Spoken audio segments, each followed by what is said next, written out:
দেখো বন্ধুরা, সকাল সকাল একদম গরম গরম ভাত, আলু সেদ্ধ, ডিম সেদ্ধ, আর সঙ্গে নিয়ে নিয়েছি কি বলো তো, আম তেল, মানে আম তেলের আচার।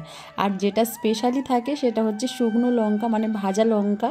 তো এটা কিন্তু ভাতের সাথে ডোলে খেতে যা ভালো লাগে কি বলবো।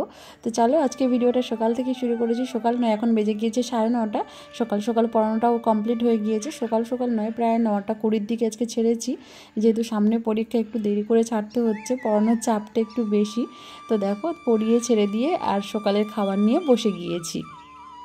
তো সকালের খাবারটা যদি এমন থাকে তাহলে তার কোনো কথাই নেই, পুরো জিভে জল আসা খাবার। আমার কিন্তু বেশ পছন্দের ডিম সেদ্ধ, আলু সেদ্ধ, আর সঙ্গে এক টুকরো আমের আচার। এটা দিলে না জাস্ট অমৃত খাচ্ছি এরকম মনে হয়, মাছ মাংস সব ফেলে দিয়ে এটা খাবো, এরকম একটা ব্যাপার। তো চলো তোমরা পুরো ভিডিওটা কন্টিনিউ দেখতে থাকো এবং সঙ্গে থাকো। হ্যালো বন্ধুরা, welcome back to my channel, welcome to new blog. আশা করি তোমরা সকলেই ভালো আছো, সুস্থ আছো, আমিও ভালো আছি। নতুন ভিডিওতে তোমাদের অনেক ওয়েলকাম আর অনেক ভালোবাসা জানি। আর আজকে ভিডিওটা দেখো রান্নাঘর থেকে পুরো শুরু করেছি।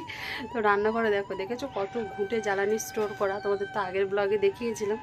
আর আজকে রান্না করব, সমস্ত মোটামুটি গোছানো কমপ্লিট। তো কী কী রান্না হবে দেখো, আজকে অনেকগুলোই তরকারি হবে, 4-5টা তরকারি হবে। তো চলো তোমাদেরকে দেখাই আগে কী কী রান্না হবে। রান্না এখনও বসেনি, এখন সময় হয়ে গিয়েছে 11টা 22, মানে অনেক অনেক বেলাই হয়ে গিয়েছে। 11টা 22 মানে 11:30 হয়ে গিয়েছে। তো চলো কী কী রান্না হচ্ছে তোমাদেরকে একটু দেখিয়ে দিই। তো দেখো বন্ধুরা, রান্নার জন্য নিয়ে নিয়েছি এখানে রুই মাছ একটা, আর হচ্ছে নদীর ছোট ছোট চুনো মাছ।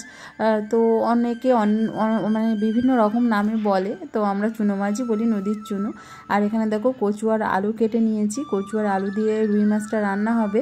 আর বড় বড় করে আলু দিয়েছি মাংসের মতন, সেটা দিয়ে কিন্তু এই কাঁকড়ার ঝাল হবে, মানে কষা যাকে বলে। আর নদীর কাঁকড়া জাস্ট খেতে মানে কতটা যে ভালো লাগে কি বলবো। আর আমাদের এখানে তো এগুলো সহজেই পাওয়া যায়, যেহেতু আমরা বাস করি সুন্দরবনে। তো এখানে কিন্তু কাঁকড়া, চিংড়ি বা নদীর খুব ভালো ভালো ধরনের মাছ, যেহেতু নদী প্লাবিত এলাকা, তো এই কারণে চারিদিকে নদী আর মাঝখানে ছোট্ট দ্বীপ, তো এই কারণে নদীর মাছ না সহজেই পাওয়া যায় এখানে।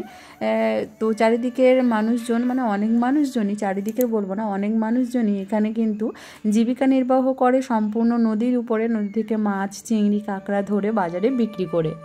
তো এখানে অধিকাংশ মানুষই অনেক কষ্ট করে, অনেক সংগ্রাম করে কিন্তু তাদের সংসার চালায়। দেখো জঙ্গলে রয়েছে, সুন্দরবন জঙ্গলে রয়েছে মারাত্মক, যেটা হচ্ছে বাঘের ভয়। সেই ভয়কে অতিক্রম করে মানুষ জীবনের পরোয়া না করে দুটো পয়সা উপার্জনের জন্য কিন্তু মানে অনেক মানুষ হাজার হাজার মানুষ কিন্তু এই কর্মে রত রয়েছে। তো কিছু করার নেই, এভাবেই চলতে হবে আমাদের, কারণ যেহেতু প্রত্যন্ত গ্রাম অঞ্চলে বাস করে মানুষজন, তো আমরা প্রত্যন্ত গ্রাম অঞ্চলে বাস করে জীবিকা নির্বাহের জন্য তো এই সব রাস্তা বেছে নিতে হয়েছে। তো সে যাই হোক, জঙ্গলে যারা কাঁকড়া ধরতে যায় তাদেরই ভয়টা বেশি, আর নদীপথে বা নৌকোয় করে যারা মাছ ধরে তবুও তাদের একটু ভয় কম। তবুও কিন্তু জলে কুমির রয়েছে, সেটাও লক্ষ্য করতে হবে। তো সব দিকেই সমস্যা আর কি। নদী বুকে যারা হচ্ছে মাছ, চিংড়ি, কাঁকড়া ধরে, তারা কিন্তু মনে অনেক সাহস আর বুকে বল নিয়ে সেই কাজটা করে। তো সে যাই হোক, দেখো এখানে আমি উনুনটা ধরিয়ে ফেললাম, কড়াই হাঁড়ি বসিয়ে দিয়েছি। আর বাইরের ওয়েদারটা তো একেবারেই বাজে, পচা ওয়েদার। কারণ বর্ষার সিজনটা একদমই, আগের ব্লগে তোমাদের বলেইছিলাম যে একেবারেই ভালো লাগে না। তো সে যাই হোক, বাইরে বেরোতে পারি না, একটুও কাদা প্যাচপেচে চারিদিকটায়, আর সারাক্ষণ ঘরের মধ্যে থাকতে হয়। তো উনুনটাও ভালো রকম জ্বলে গিয়েছে। আর দেখো এদিকটায় কড়াই বসিয়ে দিয়েছি, আর এদিকটায় হাঁড়ি বসিয়ে দিয়েছি। মাছগুলো এবার এক এক করে ভেজে নেবো, অনেক রকমের মাছ রয়েছে। তো আমি ভাবলাম আজকে সব মাছ ভেজে একটা একটা তরকারি করার থেকে একটা করে মাছ ভাজবো আর একটা করে তরকারি হবে। তো প্রথমেই দেখো এখানে রুই মাছগুলো ভেজে নিচ্ছি। রুই মাছগুলো ভেজে নিয়ে আর কচু দিয়ে, আলু দিয়ে রুই মাছের একদম মাখো মাখো একটা তরকারি করব। আর এই ছোট ছোট যে নদীর মাছটা দেখতে পেলে না, ওই ছোট ছোট নদীর মাছ দিয়ে একদম পুরো মাখো মাখো ঝাল চচ্চড়ি, যেটাকে বলি আমরা গ্রামের ভাষায়, সেই ঝাল চচ্চড়িটা বানিয়ে নেব। আর গতকাল আমি আর বৌদি একটুখানি রাস্তার দিকে বেরিয়েছিলাম, তো রাস্তার পাশ থেকে এত দারুণ শাক হয়েছে, তো একটু শাকও তুলে নিয়েছি, শাকও রান্না হবে। এই যে দেখো ছোটো মাছটা আমি রান্না করব, বড় মাছটা এই যে ভেজে রেখেছি, এবার ছোটো মাছটা রান্না করব। বড় মাছের যে সবজি ওটা কড়াইতে তুলে দিয়েছি অলরেডি, একটু লবণ দিয়ে ঢাকা দিয়ে দিয়েছি। আর এখানে ছোটো মাছটা আমি রেডি করে নিচ্ছি। তো ছোটো মাছে কিছুই না, একটু লঙ্কার গুঁড়ো, একটু হলুদের গুঁড়ো আর একটু লবণের গুঁড়ো দিয়ে মাখিয়ে আগে একটু ভালো করে ভেজে নেব। আর তারপরে সমস্ত রকমের মশলা দিয়ে, মানে রসুন, পেঁয়াজ বেশি করে দিয়ে, পেঁয়াজের পরিমাণটা একটু বেশি থাকবে, তো দিয়ে একদম বেশি করে ঝাল দিয়ে একদম ঝাল ঝাল চচ্চড়ি বানিয়ে নেব ওই মাছের। আর নদীর চুনো মাছ বলো বা পুকুরের চুনো মাছ বলো, এইভাবে কিন্তু একদম মানে মাখিয়ে নিয়ে সমস্ত মশলা দিয়ে মাখিয়ে নিয়ে কড়াইতে নেড়ে নিলে না, সেটার স্বাদ কিন্তু অসাধারণ হয় আর খেতেও বেশ ভালো হয়। তো দেখো এখানে এই যে কড়াইতে রুই মাছের সবজিটা তুলে দিয়েছি। কয়েকটা কচু ছিল বাড়িতে, খুব একটা বেশি ছিল না, মানে বাড়িতে ছিল না, বাবা নিয়ে এসেই ছিল। তো গতদিন হয়েছে মাছ দিয়ে, আবার আজকে হয়েছে, মানে এত দারুণ টেস্ট লাগছে কচুগুলো, তো ওই কারণে অল্প কয়েকটা দিয়ে আর এখানে দেখো আলু দিয়ে মাছটা রান্না করে নিচ্ছি। আজকে রাঁধুনি আমি, আর বৌদি তো রয়েছে। বৌদি হচ্ছে হেল্পিং হ্যান্ড, প্রচণ্ডভাবে হেল্প করে দেয়। আমি যে কোনো কাজ করি না কেন পাশে কিন্তু সবসময়ই থাকে। তো বৌদি এদিকটায় পেঁয়াজ টেয়াজ কুচিয়ে দিচ্ছে, আর আমি এই দিকটায় দেখো কড়াইতে রান্না টান্না করে নিচ্ছি। আর ভাতটাও প্রায় ফুটে গিয়েছে। উনুনটা এত সুন্দর জ্বলে না, কাঠের উনুন, কি বলবো, মানে কয়েক মুহূর্তে ভাত তরকারি সব হয়ে যায়। 4-5টা তরকারি কত তাড়াতাড়ি হয়ে যাবে, তো তোমাদেরকে কি বলবো। পুরো তো সব তো একদম A to Z দেখানো সম্ভব নয়, ভিডিও অনেক অনেক অনেক বড় হয়ে যাবে, কেউই দেখতে চাইবে না। তো এই কারণে স্কিপ করে দেখাই আর কি।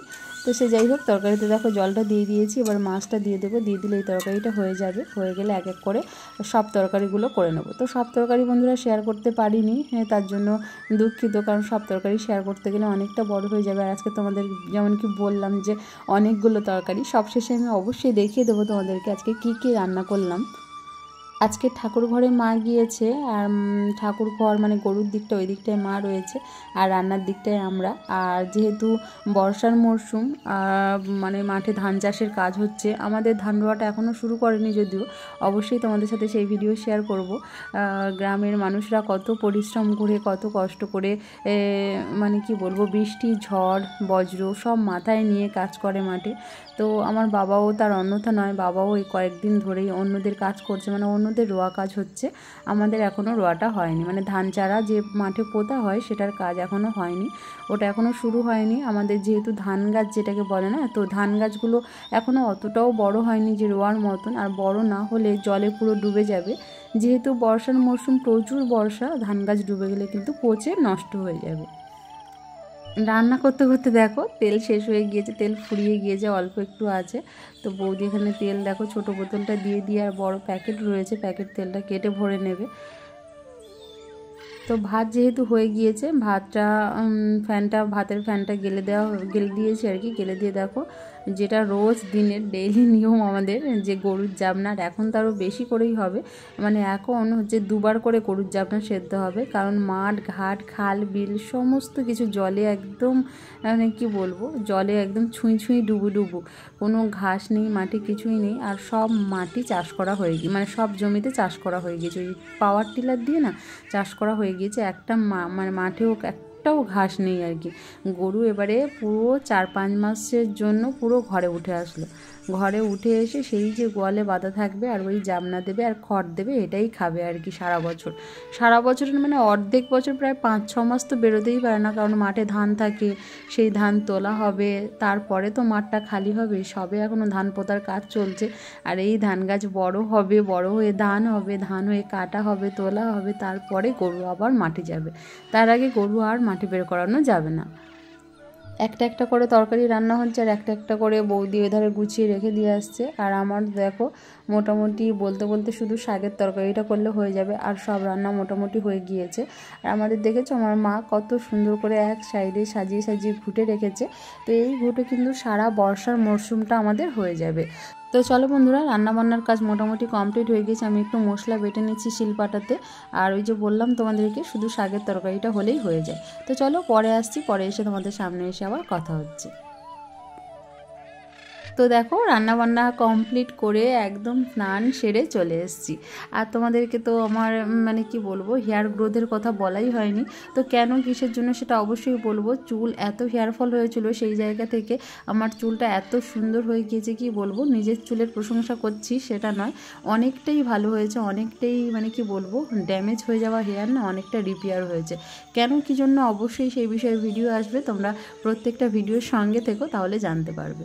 তো দেখো দেখো আমি চুল কখনো স্ট্রেটনিং করিনি বা কোনো কিছুই করিনি, তবে আমার চুলটা অনেকটাই স্ট্রেটের মতনই থাকে, অনেকটাই সোজা সোজা, কোনো না বাঁক ধরেনি চুলে। তো আমার যখন ইচ্ছা হয় একটু মানে চুলটা একটু পেঁচিয়ে পেঁচিয়ে বা বেঁকিয়ে বেঁকিয়ে রাখি, আর নয়তো মোটামুটি আমার চুল সোজা। তো দেখো হেয়ারের উজ্জ্বলতা বা গ্রেসটা দেখে বুঝতেই পারছো অনেকটা, কিন্তু অনেকটা ভালো হয়েছে আগের তুলনায়। একটাই কারণ অবশ্যই আছে, তো কি এবং কেন সেই কারণ অবশ্যই তোমরা পুরো ভিডিওর সঙ্গে থাকলে বা পরবর্তী কোনো ভিডিওতে জানতে পারবে। তো দেখো বন্ধুরা, স্নানের পর যেটাতে সবচেয়ে বেশি আমার কি বলবো ভালো লাগার সময় বলতে পারো, যাই বলো, স্নানের পর এই যে সিঁদুর পরাটা না, এটা আমার সবচেয়ে ভালো লাগার জিনিস, বেশ ভালো লাগে। মানে ভালো লাগা শুধু নয়, ভালো লাগা, ভালোবাসা সবটাই আর কি।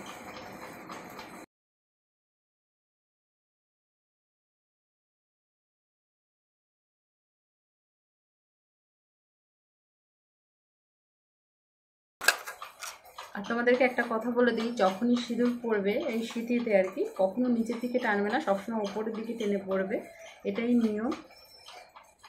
তো আমি একটু একটু জানি, মানে একটু একটু জানি বলতে একটু একটু সবাই থেকে শিখেছি, তাই তোমাদেরকে অ্যাডভাইস দিলাম, বললাম আর কি তোমাদেরকে।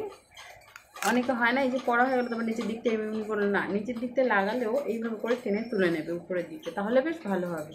আর পেছনে ঘের ঘেরে একটা ফ্যান চলছে, শব্দ হচ্ছে, কিছু করার নেই, আমি উঠতে পারছি না তাই বন্ধ করতে পারছি না, একটু কষ্ট করে শুনে নিও।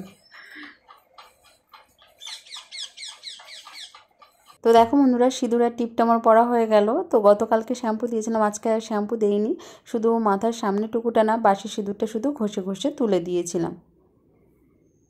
তো দেখো বন্ধুরা, কমপ্লিট হয়ে গেল স্নানের পরের কাজটা। এবারে চলো খেতে যাই, অনেক জোরে খিদে পেয়ে গিয়েছে, আর রান্নাবান্না তো হয়ে গিয়েছে, চলো তোমাদেরকে দেখাই কী কী রান্না হয়েছে। তো দেখো বন্ধুরা, রান্নাবান্নার কাজ যেহেতু কমপ্লিট হয়ে গিয়েছে, আর বৌদি এখানে ভাতও বাড়ছে, শসাও কেটে নিয়েছে। তো তোমাদেরকে বলেছিলাম যে শাক তুলেছিলাম, এই যে কাঁকড়া দিয়ে অল্প একটু করে শাক ভেজে নিয়েছি শুকনো লঙ্কা ফোড়ন দিয়ে। আর আর করেছি কি বলো তো, এই যে তোমাদেরকে যেটা বলেছিলাম ছোট ছোট যে মাছগুলো ছিল, এই ছোট ছোট মাছের কিন্তু এইভাবে করে বাটি চচ্চড়ি করে নিয়েছিলাম। তো দেখেছো, কাঁচা লঙ্কা দিয়ে, শুকনো লঙ্কা দিয়ে, পেঁয়াজ দিয়ে, রসুন দিয়ে, এত দারুণ লাগে এই রান্নাটা, যদি তোমরা বলো অবশ্যই আমি শেয়ার করবো কোনো একদিন কোনো এক ব্লগে। তো দেখো, তারপরে এখানে গাছের যে ডাঁটা হয়, তোমরা জানি না কি বলো, আমরা তো বলি মারিচ ডাঁটা, তো ওই ডাঁটা দিয়ে মাছ দিয়ে টক করেছি, আর কচু দিয়ে মাছ দিয়ে এই যে ঝোল হয়েছে।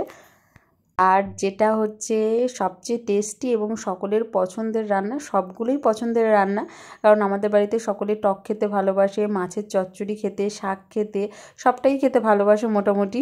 তো মাংস অতটা কেউ পছন্দ করে না বা অতটা ভক্ত নয়, তবুও মাংস খাওয়া হয় না তা নয়। এই যে দেখো, কাঁকড়ার পুরো বড় বড় করে আলু দিয়ে মাংসের মতন একদম কষা কষা করে রান্না হয়েছে। তো দেখো কতগুলো তরকারি টোটাল।